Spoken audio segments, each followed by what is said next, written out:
Does any of this sound familiar? Are you struggling with getting people to convert from social media fans and followers to actual donors? Can you get your email list to donate at the rate that you want? And do you find that you want a step-by-step guide to actually getting people to take the action that you need using your website, email, and social media channels? Well, then you're in luck.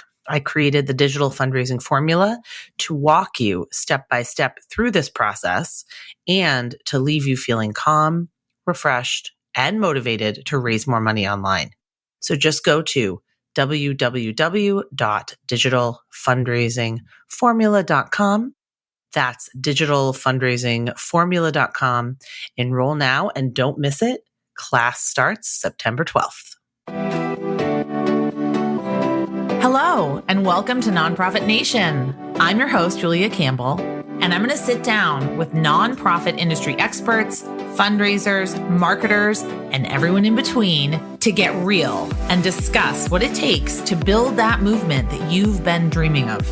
I created the Nonprofit Nation podcast to share practical wisdom and strategies to help you confidently find your voice, definitively grow your audience, and effectively build your movement. If you're a nonprofit newbie or an experienced professional who's looking to get more visibility, reach more people, and create even more impact, then you're in the right place. Let's get started.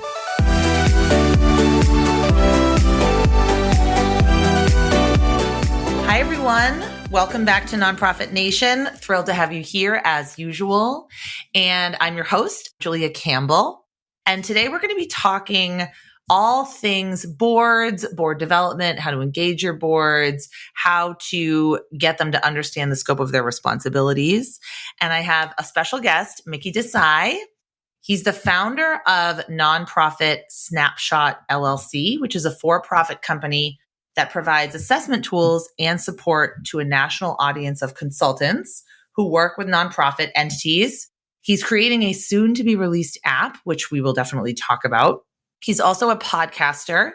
He hosts the nonprofit Snapcast, and he's a serial entrepreneur. He also has a hobby podcast, The Thing About Cars. So if you're into cars, definitely check that out. So welcome, Mickey. Thanks for being on the show. Julia, thank you for having me. I've been looking forward to this. Yay. Well, how'd you get into this work? And tell me more about being a serial entrepreneur. Yeah, I like Cheerios a lot. I'm kidding. It's a joke. I like Cheerios a lot too. I came out of the nonprofit sector in around 2008 when the economy was not doing very well. And that's the time when I first invented the nonprofit Snapshot. I started my business in 2010, so I hear you. Oh, yeah. So I launched it all back then, and the Snapshot itself has been on and off the shelf along with the Snapcast, the podcast, and I'm getting way ahead of myself, but the Snapcast was meant to be a podcast to facilitate some of the marketing and some of the discussions around the Snapshot, starting back in 2008. But the Snapcast has taken on a life of its own, and I've gotten this nice niche that it's a small niche, but it's definitely an involved niche of listeners that has given me something of a national footprint, which I'm very grateful for. And it's a national bit of exposure that I never thought I would get. And we haven't even started talking about the Snapshot yet. The Snapcast is just conversations with me and other nonprofit leaders, sometimes other consultants, about the work that they do, trying to share tips and tricks and best practices for nonprofit management. I know you know that story. And I try to keep my episodes kind of short. And it's just amazing the number of people who will call me up to say, "Hey, Mickey, I've got something I want to share. Can I be your guest on the show?" So it's been kind of cool. When I started the Snapshot back in 2008 is when I decided that I was going to put my finger in as many different entrepreneurial pies as I could stand at the time, which in hindsight was maybe something of a mistake. I think it's better to do one at a time instead of, trying to do several at once. But I've dabbled in app making and I've dabbled in game development, and I'm a nerd, so I do a bunch of different things. So that's in a very quick nutshell how it's gone since 2008. But prior to that, I was heavily entrenched in the nonprofit sector. I did a lot of fundraising and development around town here in Atlanta, Georgia. It was two experiences in particular that I thought did not go very well. In fact, I think I was something of a failure coming out of two different development experiences, two different leadership experiences. And I was trying to soothe my wounds by writing a white paper about how those two failures had gone. And that turned into the nonprofit snapshot. So instead of coming up with an essay, I actually fleshed out the essay and turned it into this snapshot, which is a micro assessment of a nonprofit's management practices. It's designed to originally it was designed to let me walk into a nonprofit, interview 3 people, and then generate a report card that said, okay, let's pick a nonprofit. Let's pick a Habitat affiliate.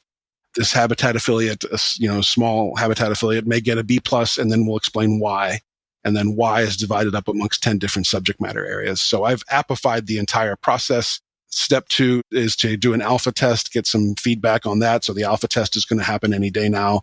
I just need to pull the trigger and get my ducks in a row there. And then step 3 is to scale it. And, so that if we were assessing different kinds of nonprofits, we may ask different kinds of questions. Like an ecumenical after-school care program may have different questions asked of them than, say, like a grassroots arts entity or something like that. Yeah, tell me more about the app. What's it going to be called and who's it for? It's going to be called the Snapshot, and the audience for that is hopefully a nationwide body of consultants who just want to license the thing and use it in their consultancy practices across the country. And my goals are actually pretty modest. I would simply like to get 10 users in every major metropolitan area to use it, with the intent of keeping the licensing fee pretty small so that it's accessible.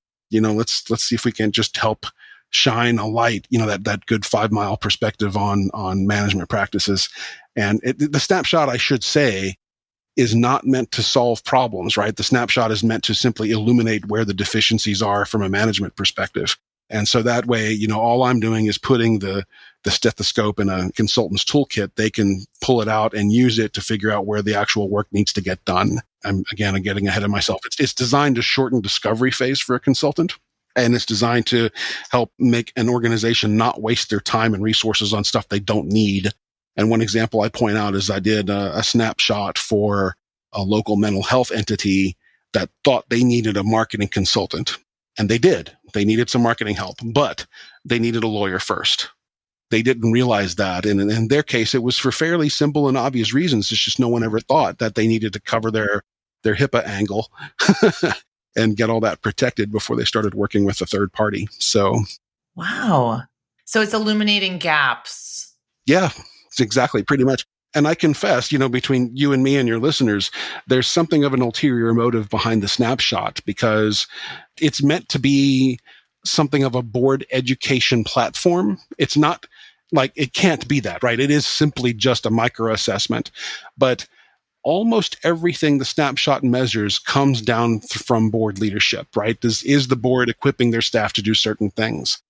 And so I've, interviewed people for the snapshot who are like, oh, I did not know we need to do that. And yes, there you go. There's your education. Let's talk about making a plan. Oh, that's interesting. So I didn't know the board needed to do that. I love that. So that leads us into talking about boards. So where is your current focus? What are you most passionate about? That's a good question. I think that in terms of the work I get to do with nonprofits, it's teaching boards the full scope of their responsibilities, because I meet a lot of, especially amongst the small to medium-sized nonprofits, I'm still meeting boards who don't understand what it is that board members do, or at least not have a full understanding of what fiduciary responsibility means. And I love teaching them what that means. So what does that mean?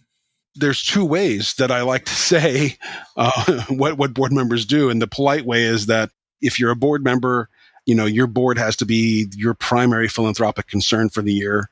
And therefore, you should be a doer, a donor, and a door opener for your board. Do you need to be all 3? You need to be all 3.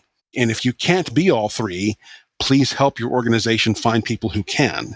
There's a nicer way to say this, which is bring your time, your treasures, and your talents, and do all 3. And that's a little more sugarcoating for folks. But I like doer, donor, and door opener. I think you should powerfully arrive and be at the table and do things for your nonprofits. And that's participating in the functions of some committee, whether it's an events function or finance, taking a look at finances and raising a red flag whenever necessary, helping do forecasting for your nonprofit. There's any number of things that a board member should be doing and can easily do for their nonprofits, but a lot of folks are uneducated in what their options are and simply fall into this rut of they just show up and vote on minutes and take a look at the agenda for the next month. And that's not enough. So do that and be a door opener. And I tell folks that means, open up your Rolodex and figure out how you can be that evangelical ambassador for your organization and spread the word about what it is that you're working on so that they can also become partners, even if it's just financially. And that's, build those giving circles is what I like to encourage boards to do, so that every board member has their own little social circle of maybe 5 to 10 people that get together for a quarterly lunch and they throw some money in a pot, and that becomes a giving circle for the nonprofit. And there's easy ways to do that sort of thing, and there's more complex ways to do that sort of thing. But I think every board member should absolutely be opening their Rolodex to bring people to the nonprofit, whether it's for skills or just for resources. And then, be a donor. Like we said, be a doer, donor, and door opener. The donor being the last one. That nonprofit is your primary philanthropic concern for that year. And I've met people who are like, Mickey, can't I be on more than one board at a time? It would be time consuming. Yeah, it would be terribly time consuming. I think that's a recipe for madness. But I think it's better for a nonprofit to get 100% of you than it is for 3 to get 30% of you. So, if you really want to maximize your impact, choose one that you love a lot and make them your primary philanthropic concern for the year is a phrase I keep coming back to. The other thing I tell nonprofits, which sounds kind of crass, is we encourage boards to achieve 100% board level giving. So, many grants are now saying you can't apply for this grant unless every single member of your board has become a donor. And what that means in terms of giving levels is a whole nother conversation for a different podcast, I think. But I tell nonprofits that if you're a board member and you're making your annual gift to your board, and if you can write that check without thinking about it, it's not big enough. And people look at me funny when I say that. Again, to me, it all goes back to impact and fiduciary responsibility. If that nonprofit is your primary financial concern, as it should be, then you should be helping them throw the biggest punch they can. And that means thinking really strongly about maximizing your financial contributions to the organization, along with, bringing your time and your talents to the table. What if there are very large economic disparities in terms of board members? So I've been on boards where there have been former clients on the board, where there were young people on the board, and then there were clearly established business people, people that had established their businesses and were able to give more. So should there be a range? Yeah, I think the nonprofit needs to sit down and figure out their own policies on what board giving limits should be. I'm personally not a fan of setting those financial requirements. I'm okay with setting targets personally, but I think you're right. I think there needs to be a range, whether or not that range is documented. And so what I've told boards is, if you're able to give $5 and that's what you can give, then thoughtfully make that $5 gift. But if it can be a $10 gift, then think about that and make the $10 gift. And same thing, the same dynamic applies for the larger donors. If you can quickly write $1,000 check, that's great. With a little more thought and planning, could it be a $3,000 gift? So that's what I encourage them to do. And so, give to your limit, but put some real thought into what that limit is what I tell boards. And then, as we both know, there are other nonprofits that simply set prescribed giving thresholds for board membership, and that's fine. But like you say, I think they should be staggered to the audience, right? They should definitely be reachable by everyone who's on your board, and that butts up against a conversation about board diversity, which is also another podcast. I was just going to ask that. How do we increase the diversity, not even just in race, but diversity in background, diversity in experience, diversity in economic status, diversity in what they do? And I don't have the answer to that. I've got some ideas. But what do you usually recommend to your clients? There are a lot of really good ideas out there on how to increase diversity. And many nonprofits actually come up with, I think, a roadmap for how do you target various populations for recruitment purposes. I'm working on a couple of blog pieces that might eventually address that. I'm not sure I'm the DEI expert on the matter here, but I think the nonprofit should absolutely strive to bring people in. I've heard nonprofits actually bring some of their recipients into the table as voting board members, or if they can't be board members, at least have an advisory committee of some sort that includes people who are receiving the services of the nonprofit. I'm not sure I've answered your question, however. No, it's a challenging topic because I think that nonprofit boards are really kind of the last frontier of being disrupted and changing. And at least what I've seen locally, it still is, okay, who's rich in this community? Who has a lot of money, not necessarily who's going to be passionate, who's going to be effective. So how can we sort of change that mindset around just looking for the quote unquote rich people, the people that have the resources, and look more to the people that are maybe passionate or maybe have influence, but it's not as apparent? I mean, it's that mix, right? I'm falling over myself here trying to differentiate between a board member's ongoing need to find access to resources, along with an ongoing need to find voices at the table to make sure that they're doing the right job and that they're not neglecting other potential stakeholders in the equation. So everybody has something to bring to the table, and even a recipient still has time, treasures, and talents, even if they're not as large as a corporate executives are, right? So I think you simply honor people's contributions when they can, knowing that the diverse mix of voices at your table actually makes for a more powerful nonprofit than one that is homogenous in makeup. So how do we get board members on board? Like, how do we get them to understand the scope of their responsibilities depending on maybe our nonprofit and what we need? I mean, smaller nonprofits probably need more hands-on, maybe people inviting people to buy a table, or maybe actually doing work for the nonprofit. I've definitely worked with small nonprofits that have board members that do actual work.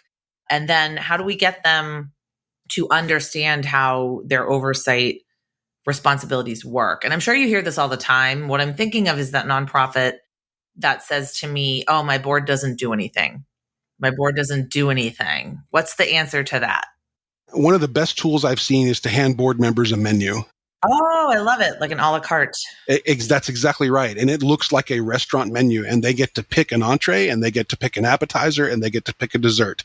And the entrees are things like, I should have pulled this up before we started this conversation. You know, it's like the appetizers are like, bring a list of 10 people that the organization can call with the attempt to, convert them into donors. And the entree is like, organize an event as part of a fundraising committee, and maybe chair a silent auction, committee. I mean, these are sort of old school ideas at this point because of pandemic. But then the desserts are something like handwrite thank you cards to 10 donors at the end of every board meeting or something like that. So that way the board member has a definitive list of things that they're willing to do and can put their name on it and literally sign the menu and say, here are the things that I can do. And so if there's a staff person at the organization who can wrangle all these things, that person can then pick up the phone and say, hey, Julia, you said that you knew 3 people in this part of the world that can help us achieve, our goals X, Y, and Z. Can we have that conversation now? And that's how I think the work should get done. Prior to me talking about the menu idea, I also thought about what it takes to get a small board to understand the kind of work that they have to do. And part of me thinks that we're neglecting one crucial ingredient about board service, and that is it should be as fun as possible. Working for a nonprofit is already something of a high burnout proposition. It's an uphill struggle to get the funding to make the world a better place. And too many of us know that story in very painful ways. So, board service should be as socially fulfilling and as fun as it can possibly be. And that's up to the board to figure out how they're going to do that. I agree. I think we need to flip board meetings on their head. So how do we get out of this cycle of, like you said before, board members are just there to kind of rubber stamp the minutes? What can we do to make our meetings a little more engaging, other than maybe having pizza? Yeah, you took the words right out of my mouth. Or having it at a brewery or whatever. There's lots of breweries here in Massachusetts. Yeah.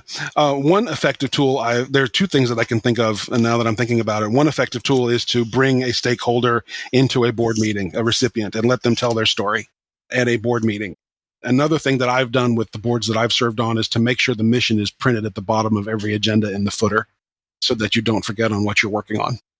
So, but I think having that stakeholder voice at the table is pretty invaluable, and take the moment to honor that person's journey and that person's struggle, and to have fun with them. Don't forget that what you're doing definitely has a human component, even if you're working on the arts, even if you're working on animal welfare causes. None of that's relevant without the human component. I sit on the school board here, and so much of the work we do is bureaucratic and perfunctory and just not rubber stamping. We never rubber stamp anything, but literally green lighting a grant for something or looking through the budget. And my favorite meetings are when we have the students come and present to us certain things that they're doing, or when we see student projects, when we actually get to remember, oh yeah, we are doing a lot more than just the budget and negotiating with the union and running through all of the requirements and all of the stuff, the bureaucratic stuff that we have to do that's very important. But I love when the mission comes full circle. And for me, I try to spend a lot of time. I have 2 kids in the schools, so I touch the schools. I'm in the schools all the time. But for me, I really try to keep that mission at the forefront, because I think as a board member, like school boards, it's the same. We have a fiduciary responsibility, and we have to remember our mission is 100% on the students. And sometimes it can get kind of convoluted and sometimes it can get messy, but remembering that, I love that, printing the mission at the bottom of every agenda. Do you think that board members should be receiving or seeking out regular professional development? And what does that look like? I think the answer is yes, even though it's hard for board members to find it. I'm thinking of a series that they offer here in Atlanta. There's actually a couple of them. One of them is the United Way VIP program, which is a 10-week board training endeavor, which it may have changed in scope, but when I did it, it was 10 weeks. And on each of the 10 weeks, they picked a subject related to some aspect of board management, and everything from fundraising to volunteer management to taking a good look at mission and vision and things like that. So those kinds of things are usually pretty accessible in most major cities. The Atlanta Women's Foundation here in Atlanta has something called Women on Board, which is also a board training endeavor for women who want to look at board service. Any option like that, I think, is a good one. Frankly, Julia, I think maybe you and I should write a book called Board Service for Dummies 101 or something like that. Yes. Is there one? We need one. We need one, definitely. I think it would be a pretty straightforward write. There are a lot of handbooks out there, but I think they're very dry. And I think they're just a checklist. Exactly. They're just checklists. And you can approach the whole thing really forensically if you want to. And I think that's sort of a mistake. But, like we said, put real life into your board members and realize that everyone at the table is someone who's giving their time, and therefore that time should be rewarded with pure human connection. It sounds hokey as hell, but I think that's the end result. That's where everything happens is by affecting each other as humans. We talked about bringing the cause to the table. And just to wrap that up, I was part of the Georgia Lake Society board for a while, and they would actually hold their meetings on lakes, not literally on pontoon boats or anything, but there would be facilities on lakes that we would go and take breaks throughout our meeting to go appreciate the lakes or do a little field trip around the lake and look at wetlands and stuff like that. That kind of thing just puts a real presence to the work that you're hoping you get to do on a much larger scale. Exactly. I think board meetings that, there's something to be said for board meetings held at the Ritz-Carlton, right? That's fine if you want to do that. But holding a board meeting, if you're able to, at the YMCA or the Boys and Girls Club or the after school program or in the shelter, wherever it is, I think that's something that's really powerful. And I think the board members really appreciate it. I also find that board members, sometimes they don't want to ask for a tour, or they don't want to step on the toes of the development director, the ED. Sometimes they do. And I know some people listening, I know especially some of my clients are like, oh no, they do want to step on our toes. Then there's the other angle where I think a lot of board members, especially new board members, younger board members, they are just listening, learning, and they don't want to encroach, and they don't want to put more work on the plate of the development director or the ED. So any way that we can be proactive in inviting them into our work, or even just having lunch with them and coffee with them. And I remember being a development director and having to manage the board with the ED, and my board was absolutely lovely and wonderful. And of course, we have to understand, like you said, they're humans. There's going to be a few of them you don't get along with. There's going to be a few of them that you really like. It's just human nature.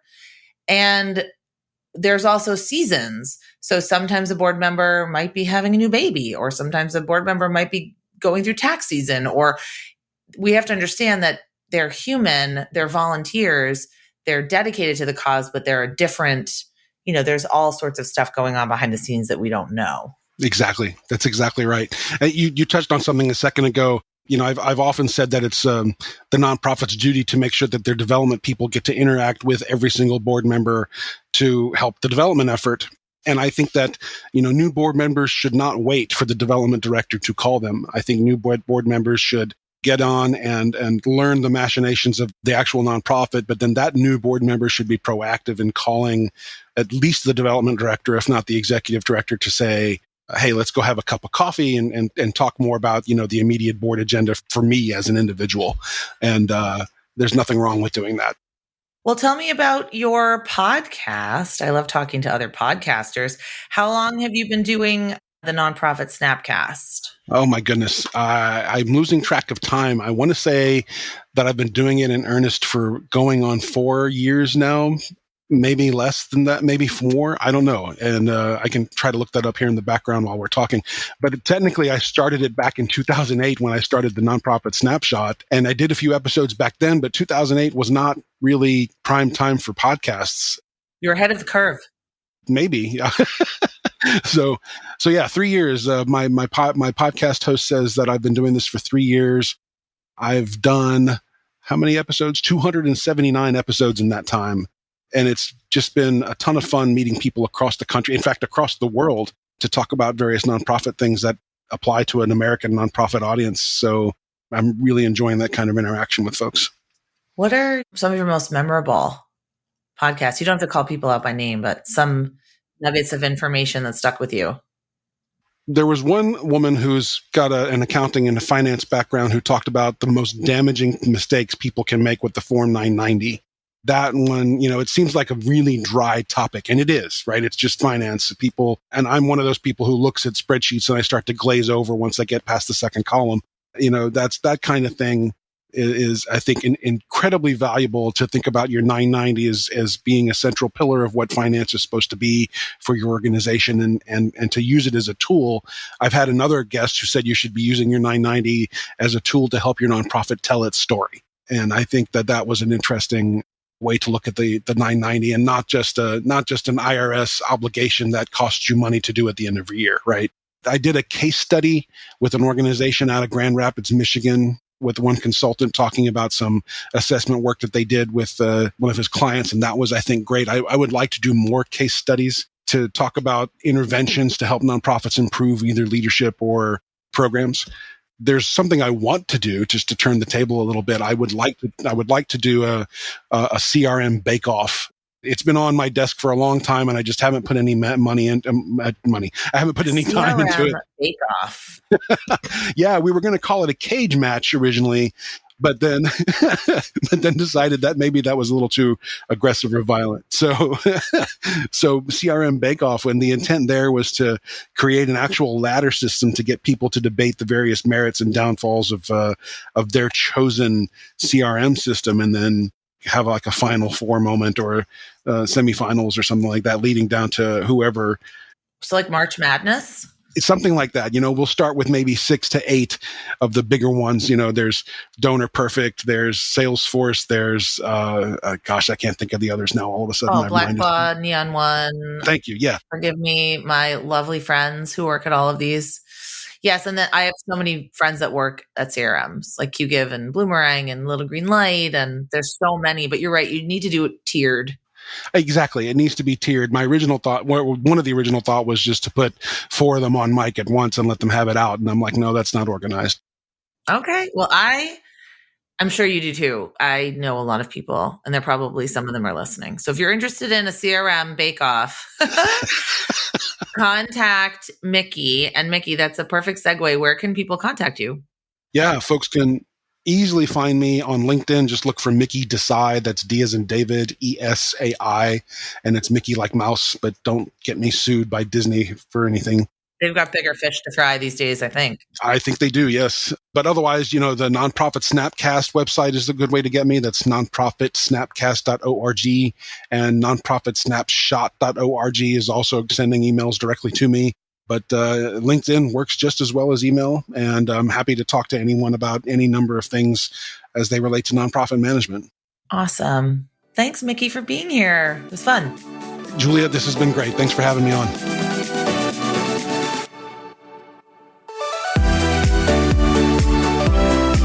Well, hey there. I wanted to say thank you for tuning into my show and for listening all the way to the end.